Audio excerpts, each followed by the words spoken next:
Madame la présidente, madame la ministre, mes chers collègues, d'emblée, je souhaite vivement contester la précipitation de ce débat qui ne permet pas d'examiner sérieusement les dispositions proposées, qui ont d'ailleurs évolué au fil des jours.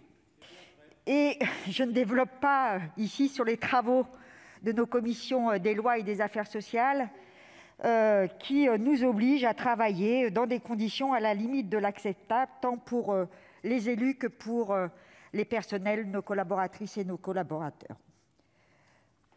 Madame la ministre, sans vous faire offense, je dois vous dire aussi que je regrette profondément le départ du ministre, M. Véran. Je ne sais comment nous devons interpréter ce départ précipité, sans même prendre le temps d'écouter la discussion générale et particulièrement les interventions des groupes.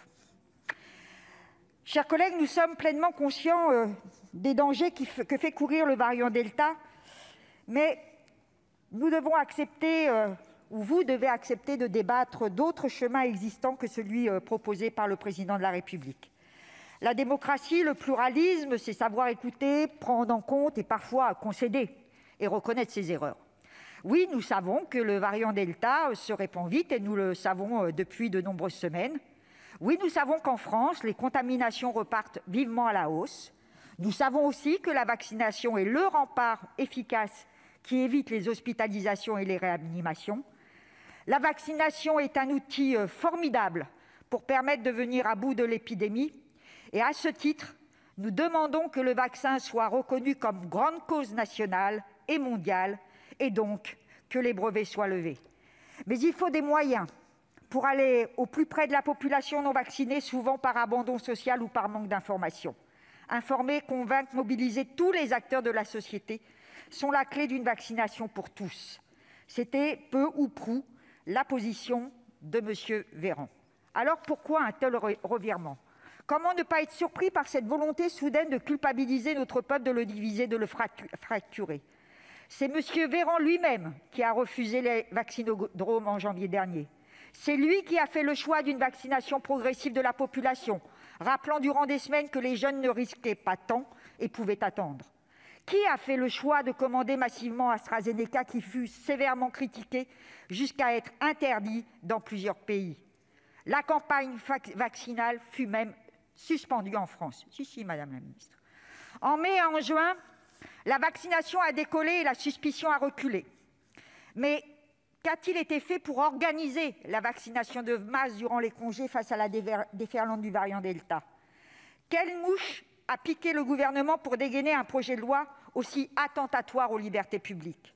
De plus, pourquoi produire un argumentaire culpabilisateur à outrance alors que les doses ne sont pas disponibles pour parvenir rapidement à l'immunité collective ? Madame la ministre, notre analyse que nous développerons au cours des débats est celle-ci. Ce projet de loi, le discours d'Emmanuel Macron est un aveu d'échec manifeste. Notre peuple n'est pas assez vacciné, non pas parce qu'il est récalcitrant, mais parce que vous n'avez pas mis en œuvre les moyens nécessaires. Ensuite, et en même temps, le Président de la République utilise ce moment pour accentuer la dérive autoritaire de son pouvoir pour le placer sous une cloche libérale. Le 12 juillet, pour placer notre pays sous une cloche libérale. Le 12 juillet, Emmanuel Macron a mêlé sa nouvelle réponse sécuritaire à la crise sanitaire à la confirmation ou l'annonce de coups de force antisociaux. À travers cette intervention, l'autoritarisme apparaît comme le point commun à ces différents aspects de la politique du pouvoir actuel. La prolongation de l'état d'urgence sanitaire du 30 septembre au 31 décembre 2021 symbolise le maintien d'un état d'exception. L'instauration du pass sanitaire est un outil de division de notre peuple. Le respect du droit, de l'égalité sont à préserver. La Défenseure des droits, comme d'innombrables juristes, associations, syndicats, s'est d'ailleurs vivement inquiétée et a annoncé 10 recommandations précises, importantes, pour préserver les libertés et le droit face à vos propositions. J'aimerais connaître votre réponse détaillée à ces interpellations. Le pass sanitaire est, selon nous, vicié dès le départ. Qui dit passe sanitaire dit contrôle d'identité. Madame la ministre, soit vous faites contrôler l'identité par des personnes non assermentées, et c'est une dérive inacceptable, soit vous permettez d'intensifier les contrôles de police inopinés dans les restaurants, dans les cinémas, dans les salles de sport, dans les transports ou à domicile dans le cadre du contrôle de l'isolement. Est-ce un modèle de société que vous portez ? Une société de suspicion, de contrôle permanent. Vous faites ce choix, nous faisons le choix de la confiance et de la santé publique.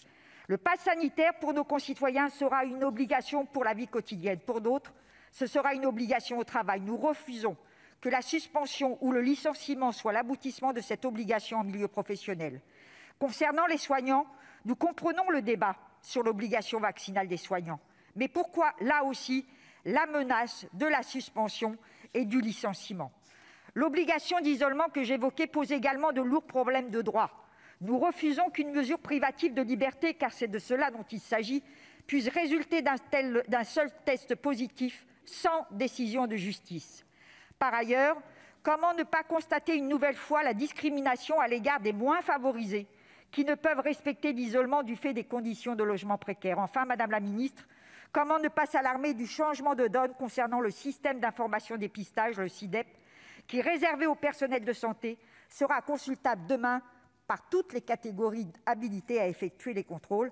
La préservation des données personnelles et le secret médical sont foulés aux pieds par votre projet. Madame la ministre, nous voterons contre votre projet, même provisoirement assoupli par le Sénat, car sous le couvert d'un combat pour la vaccination, il accélère un projet de société attentatoire aux libertés et droits des salariés, sans armer notre pays face aux pandémies.